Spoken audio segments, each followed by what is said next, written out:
Bag গোছাতে গোছাতে আমার জামাই একদম ব্যাগের ভিতরে ঢুকে গেছে। বিদেশে যেহেতু আর আমাদের দেশের মতো মজার মজার খাবার খেতে পারবো না, তাই বাংলাদেশ থেকে খেয়ে যাচ্ছি। তাও আবার দেশে খাবার না, আমার হাতের মজাদার স্পেশাল ইলিশ পোলাও।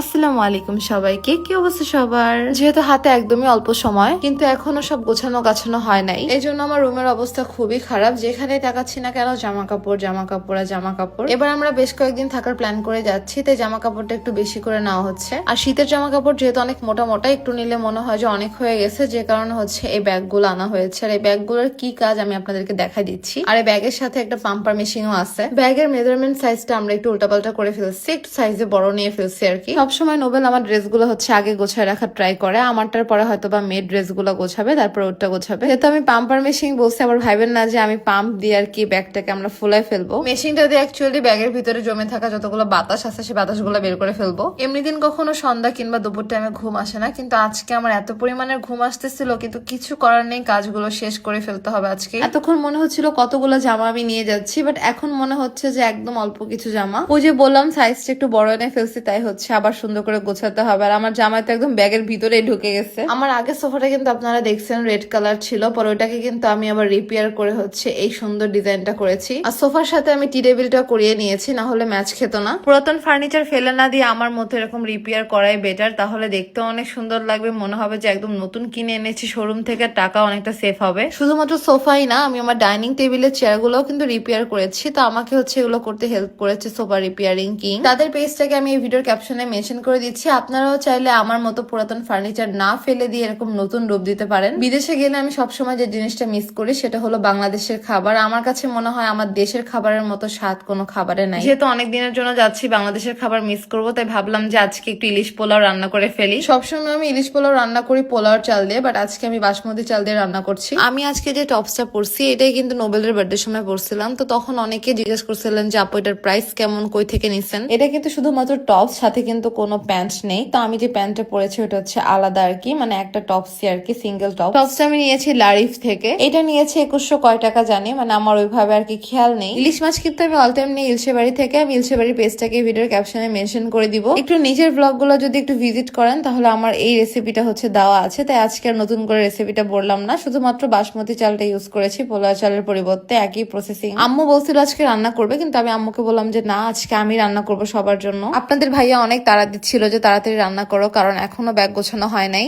এরপরে যদি আপনারা বলেন যে আপু আমরা রেসিপিটা খুঁজে পাচ্ছি না, তাহলে আমি আপনাদের জন্য হচ্ছে আবার যখন বাংলাদেশে আসবে, এখন আপাতত হচ্ছে আর রান্না করতে পারবো না, বাংলাদেশে এসে আমি আবার ইলিশ পোলাও রান্না করে দেখাবো। তো অবশ্যই কিন্তু এর জন্য কমেন্ট করে আমাকে জানাতে হবে। আমার রান্নাও প্রায় শেষের দিকে, রান্নাটা করতে গেলে তেমন কোনো ঝামেলা হয় না। তো শাওন আমাকে পেঁয়াজের বেরেস্তা করতে একটু হেল্প করছিল। যতই হেল্প করুক না কেন, মেয়ে মানুষের রান্না ছেলে মানুষের রান্নার ভিতরে অনেক পার্থক্য আছে। তো এই যে রান্না বান্না শেষ করে আবার চলে আসলাম আমরা কামলা দিতে। এই যে আপনাদের ইনা সোনার ব্যাগ হালকা পাতলা রেডি আর কি, আরো ড্রেস আছে যেগুলো হচ্ছে ওই পাশে নেওয়া হবে। তো এই ছিল আমার আজকের মতো ছোট্ট একটি ভিডিওটি ভালো লাগলো অবশ্যই কিন্তু আমার পেজটাকে ফলো করে ফেলবেন সবাই, সবগুলো ভিডিওতে লাইক কমেন্ট শেয়ার করবেন। সামনে কিন্তু অনেক মজার মজার ব্লগ আসতেছে।